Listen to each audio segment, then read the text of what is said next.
வணக்கம். நான் சாந்தி வெற்றிவேல். நிறைய பேருக்கு ஒரு சந்தேகம் இருக்கும்.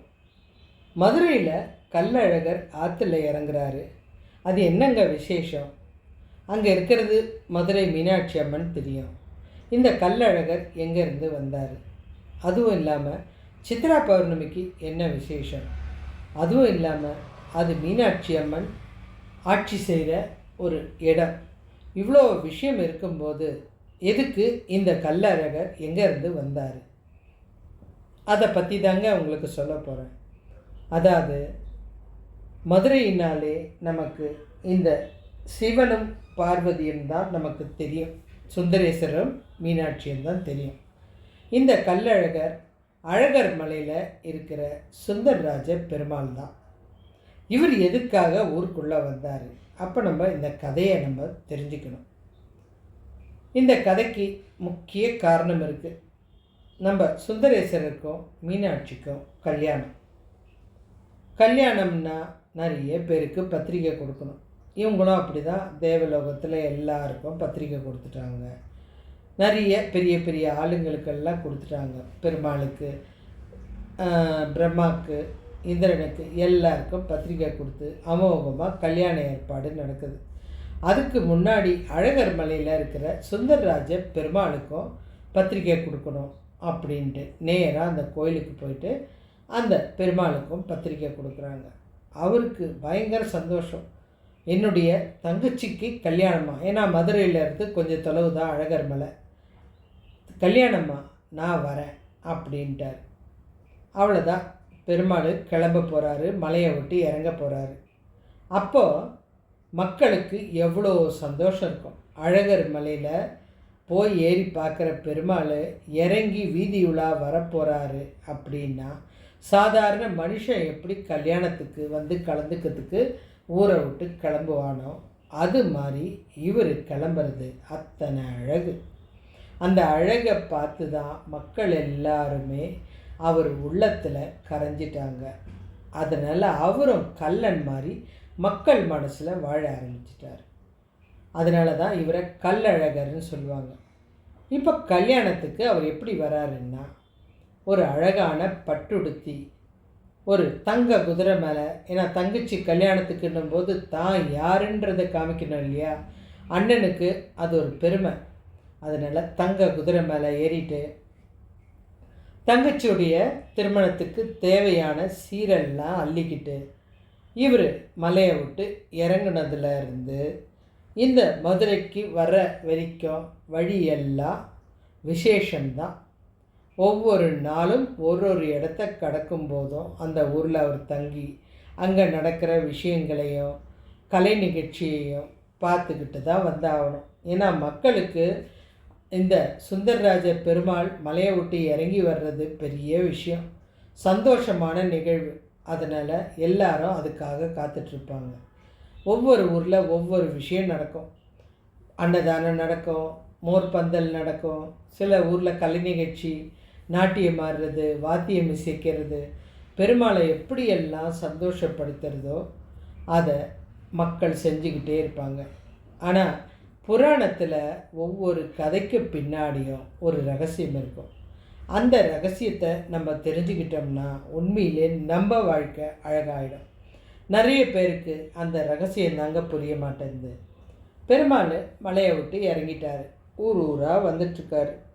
இதில் ஒவ்வொரு நாளும் ஒவ்வொரு ஊரில் தங்கிட்டு வராரு. இந்த கள்ளழகர் ஆற்றில் இறங்கும் வைபவம், சுந்தரேசர் மீனாட்சி திருமணம் ஒரு வாரம் நடக்கும். இந்த ஒரு வாரமும் அந்த கோவிலில் வந்து கொடி ஏற்றிடுவாங்க. ஒரு வாரமோ 10 நாளோ நடக்குது. கொடி ஏற்றுவாங்க. ஒவ்வொரு நாளும் ஒவ்வொரு கலை நிகழ்ச்சி நடக்கும், நிச்சயதார்த்தம் நடக்கும், ஒவ்வொருத்தர் வராங்க அப்படின்ற மாதிரி ஒரு திருமணம் மாதிரியே எல்லாமே ரெடியாக நடக்கும். இவர் வர்ற வழியும் ஒவ்வொரு விழாவாக நடந்துக்கிட்டு இவரும் ஊருக்குள்ளே வந்துட்டுருப்பார். இது இப்படியே நடந்துட்டுருக்கும்போது இவர் கரெக்டாக அந்த வைகை ஆற்றுக்குள்ளே வந்து காலை வச்சதுமே அதுக்கு முந்தைய நாளே மீனாட்சி சுந்தரேசர் திருமணம் முடிஞ்சிடும். முடிஞ்சதுனால அங்கேருந்து ஆளுங்க வந்து இந்த நம்ம கள்ளழகர்கிட்ட வந்து ரகசியம் சொல்லுவாங்க. நீங்கள் இங்கே வந்துட்டீங்க கல்யாணத்துக்கு, ஆனால் மாப்பிள்ளைக்கும் பொண்ணுக்கும் கல்யாணம் நேற்றே முடிஞ்சு போச்சு அப்படின்னோடனே மனுஷனுக்கு கோபம் வராதா இல்லையா? கண்டிப்பாக மனுஷனுக்கு வரும். ஆனால் இந்த தெய்வத்துக்கும் கோபம் வரும். தங்கச்சியோட கல்யாணத்தை நம்ம தவறிட்டோமே, ஊருக்குள்ளே வர்றதுக்கு இவ்வளோ நாளாகிடுச்சே, அதனால் வர வழியில் மக்களுடைய அன்பு பிடியில் சிக்கிட்டதுனால நம்மளால் மீண்டு வர முடியல அப்படின்னு ஒவ்வொரு இடமா நின்று நின்று வந்ததுனால கல்யாணம் முடிஞ்சு அடுத்த நாள் தான் இவர் வராரு. இந்த வந்தவொடனே நேராக வைகை ஆற்றுல இறங்கினவர். அதை தாண்டி தான் அவர் மதுரைக்கு போகணும். ஆனால் நான் வரமாட்டேன். எப்போ நான் இல்லாமல் இந்த கல்யாணம் நடந்ததோ நான் இதுக்கும் எனக்கும் சம்பந்தமே கிடையாது, நான் வரமாட்டேன் அப்படின்ட்டார். இவங்க இந்த தகவலை கொண்டு போய் சுந்தரேஸ்வரம் மீனாட்சிக்கிட்டேயும் சொல்லுவாங்க. அவங்க 2 பேரும் ஊர்வலமாக வந்து ஆற்றங்கரையோரம் நின்றுக்கிட்டு பெருமாள்கிட்ட பேசுவாங்க.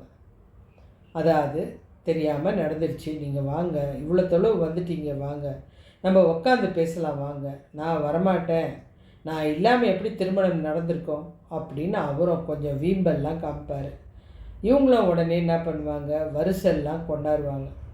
வரிசை கொண்டு வந்து, அண்ணா மன்னிச்சிருங்க, தெரியாமல் நடந்துருச்சு, நீங்கள் இதெல்லாம் எங்களுடைய அன்பு பரிசாக எடுத்துக்கணும், நீங்கள் வரணும், நீங்கள் ஊருக்குள்ளே வரணும், நான் மதுரையில் காலை வைக்க மாட்டேன் அப்படின்னு அவர் அந்த பக்கமாக போவார். அங்கே ஒரு மண்டபம் இருக்கும். அந்த இடத்துல அவர் இருப்பார். அது வீரராகவ கோவில் இருக்கிற இடம். அந்த இடத்துக்கு போய் தங்கிடுவார். அந்த இடத்துக்கு எதுக்கு தங்குறாருன்னா, அங்கேயும் ஒரு ஐதீகம் இருக்குது. மீனாட்சி அம்மன் கோவில் கட்டுறதுக்கு முன்னாடி அங்கே ஒரு குளம் அமைச்சு அங்கேருந்து தான் தண்ணி எடுத்துகிட்டு வருவாங்க. அது தங்கையோட இடம். நான் இங்கே தங்கலாம், ஆனால் நான் மாப்பிள்ளை வீட்டுக்கு வரமாட்டேன். எவ்வளோ அழகாக இருக்குது பாருங்களேன். அவர் வந்தது தங்கச்சியோட கல்யாணத்துக்கு, ஆனால் இது வந்து அந்த நதிக்கரையில் அந்த குளத்தங்கரையில் உட்காந்துப்பார், நான் வரமாட்டேன் அப்படின்னு. ஆனால் இங்கேயும் ஒரு ட்விஸ்ட் இருக்குது. என்னன்னா, இந்த மண்டூக முனிவர்னு ஒரு முனிவர், அவர் வந்து அந்த இடத்துல குளிச்சுட்டு அவர் தவம் செஞ்சிட்ருக்கும்போது அந்த பக்கமாக துர்வாசக முனிவர் வரார். அவர் என்ன பண்ணுறாரு, இவர் நம்மளை கவனிக்காமல் தவத்தில் உட்காந்துட்ருக்காரு அப்படின்னு கோபம் வந்து அவருக்கு சாபம் கொடுத்துட்டார்.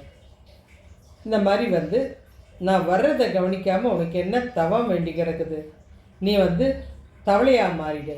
சமஸ்கிருதத்தில் தவளைக்கு தான் மண்டூகம்னு பேர். நீ தவளையாக மாறிடு அப்படின்னு சாபம் கொடுத்துட்டாரு. அவர் பல வருஷமாக தவளையாக அந்த இடத்துல தான் இருக்கார்.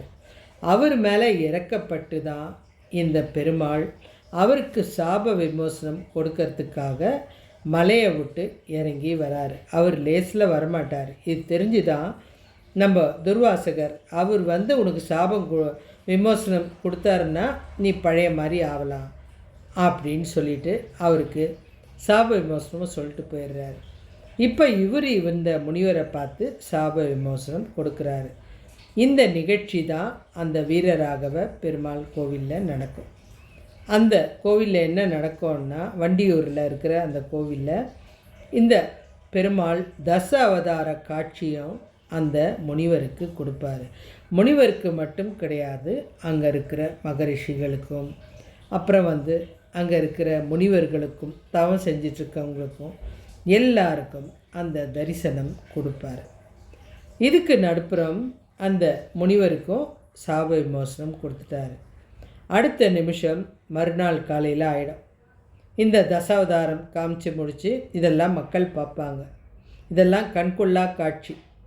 இதெல்லாம் பார்த்து முடிச்சுட்டு மறுநாள் காலையில் மக்கள் எல்லாரும் இந்த பெருமாளை அலங்கரித்து அவரை அந்த ஆற்றில் குளிக்க வச்சு அவர் என்ன ஆடை உடுத்திட்டு வருவார் அப்படின்றது மிக மிக முக்கியமான விஷயங்க.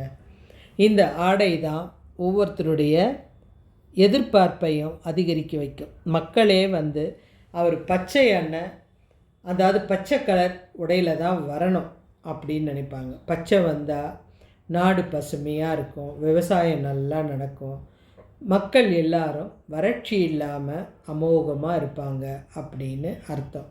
சிகப்பு வந்தால் நீங்கள் கொஞ்சம் ஜாக்கிரதையாக இருந்துக்கோங்க, இந்த வருஷம் கொஞ்சம் சில சவால்களை நீங்கள் சந்திக்க வேண்டியிருக்கும் அப்படின்றது. அதே மாதிரி வெள்ளை வண்ணம் வந்துச்சுன்னா இந்த ஆண்டு அமைதியும் மன நிறைவும் இருக்கும். ஒருவித பிரச்சனையே இல்லாமல் சுமூகமாக போகும் அப்படின்னு அர்த்தம். அதே மாதிரி மஞ்சள் வந்துச்சுன்னா மங்களகரம் வந்திருக்கு. நிறைய மங்கள நிகழ்வுகள் இந்த வருஷம் உங்களுடைய வாழ்க்கையில் நடக்கும். அதனால தான் பெருமாள் என்ன உடையில் வருவார் அப்படின்றது இந்த உலகமே பார்த்துட்ருக்க விஷயம். அடுத்தது, இந்த பெருமாள் இந்த கோபத்தில் ஆற்றுல இறங்கும் போதும் திரும்பவும் அவர் ஊருக்குள்ளே வராமல் அந்த ஆற்றுக்குள்ளே வரும்போதும் மொத்த பேரும் கோவிந்தா கோவிந்தான்னு ஒரு சத்தத்தை மதுரையே அதிர்ற அளவுக்கு எழுப்புவாங்க. மதுரை மண்ணில் கோவிந்தான்னு அழைக்கிறது ஆமாங்க, சைவமும் வைணவமும் ஒன்று அப்படின்றத நிரூபிக்கிறதுக்காக தான் இந்த விழா நடக்குது. இதில் நிறைய குடும்ப பிரச்சனைகள் எல்லாம் சொல்ல வைக்குது. அதாவது இந்த விழானால் சைவம் வைணவம் ரெண்டும் ஒன்று தான், வேறு வேறு கிடையாது. அவங்க ஒத்துமையாக தான் இருக்காங்க, நீங்கள் தான் சண்டை போட்டுக்கிறீங்க அப்படின்றது. ரெண்டாவது, ஒரு அண்ணன் தங்கைக்கு கல்யாணம் அப்படின்னவுடனே அவர் அதிகார தோரணையில் நான் அழகர் மலையில் இருக்கேன், எதுக்கு உங்கள் ஊருக்கு வரணும் அப்படின்லாம் கேட்கல. இறங்கி வராரு பாருங்க, அந்த தனிமை, அதாவது அந்த ஒரு தன்மை தான் அவ்வளோ ஒரு நல்ல விஷயம் ஒவ்வொரு சகோதரனுக்கும் இருக்கணும். வந்தவருக்கு தன்னுடைய தங்கைக்கும் தங்கை கணவருக்கும் திருமணம் ஆச்சுன்னு தெரிஞ்சதுமே கோபம் வருது.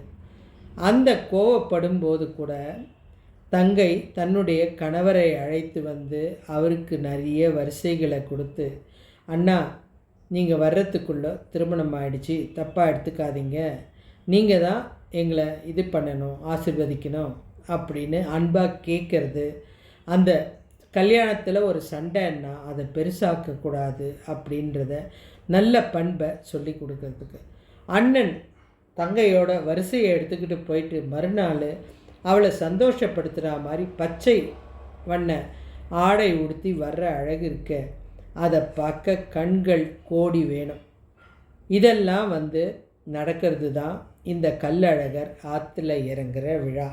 நம்மளை பொறுத்த வரைக்கும் ஒரு முனிவருக்கு சாப விமோசனம் கொடுக்கறது.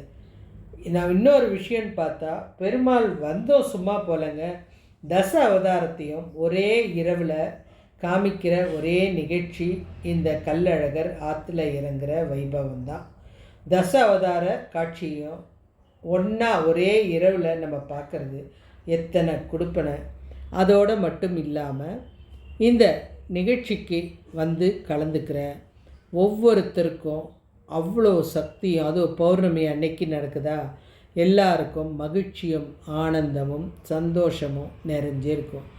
அது மட்டும் இல்லாமல் இவர் ஊரை விட்டு வரார் இல்லையா, அழகர் மலையிலேருந்து இறங்கி வரார்ல, அப்படி வரும்போது வழியெல்லாம் ஒரே கோலாகலமாக அவரை சந்தோஷப்படுத்துகிற நிகழ்ச்சி இது. நம்ம வீட்டு கல்யாணம் மாதிரி அவ்வளோ ஒரு சந்தோஷம். இந்த மதுரை மண்ணுக்கு அந்த ஆற்றுல காலை வச்சுட்டு மறுக்கரைக்கு போயிட்டு பச்சை ஆடை உடுத்திட்டு வராரு பாருங்க. அதாவது எனக்கு மேலே கோபம் இல்லைம்மா, கொஞ்சம் வருத்தம், கல்யாணத்தை நான் பார்க்க முடியலையேன்னு, இருந்தாலும் நீங்கள் நல்லா இருப்பீங்க அப்படின்னு சொல்லிட்டு திரும்பவும் இந்த அழகர் மலைக்கு போகிறது தான் இந்த கல்லழகர் ஆற்றுல இறங்குற வைபவம். எவ்வளோ அருமையான அற்புதமான ஒரு வரலாறை நமக்கு இந்த புராணம் கொடுத்துருக்கு. இன்றைக்கி சின்ன சின்ன சண்டைக்கெல்லாம் ஒரு பிரச்சனை ஒரு குடும்பத்துலேயும் இவ்வளோ அது ஒரு அண்ணன் இல்லாமையே கல்யாணம் நடந்திருக்கு. ஆனால் தங்கச்சிக்காக அதை அண்ணன் பெருசாக எடுத்துக்கல. அண்ணன் கோபப்பட்டான்னு சொல்லிட்டு தங்கச்சி புருஷனும் அவரை மதிக்காமல் இல்லை. அதே மரியாதையோடு அவரை பார்த்து, நீங்கள் அங்கே இருக்கீங்க, நாங்கள் ஏன் வரணும் அப்படின்னு கேட்கல. அவர்கிட்ட தன்மையாக அவங்க மன்னிப்பு கேட்கறது, இதெல்லாம் அங்கே நடக்கும். ஐயருங்க போய் சொல்லிட்டு வருவாங்க, நான் உன் மேலே கோபமாக இருக்கேன் அண்ணா, நீங்கள் கோபிச்சிக்காதீங்க, இந்த வார்த்தையெல்லாம் நடக்கும். கேட்குறதுக்கு நம்ம ஏதோ ஒரு கல்யாணத்தில் கலந்துருக்கா மாதிரி இருக்கும். அதே மாதிரி அழகர் ஆற்றுல இறங்கும்போது சைவ வைணவம் அப்படின்ற பாகுபாடு இல்லாமல் அத்தனை பேரும் கோவிந்தா கோவிந்தான் கத்தர சத்தம் அந்த மதுரையை குலுங்கக்கூடிய ஒரு சக்தி வாய்ந்த இந்த வரலாறு தான் கள்ளழகர் ஆற்றுல இறங்குற வரலாறு. கதை பிடிச்சிருந்தா சப்ஸ்கிரைப் பண்ணுங்கள், ஷேர் பண்ணுங்கள், கமெண்ட் பண்ணுங்கள்.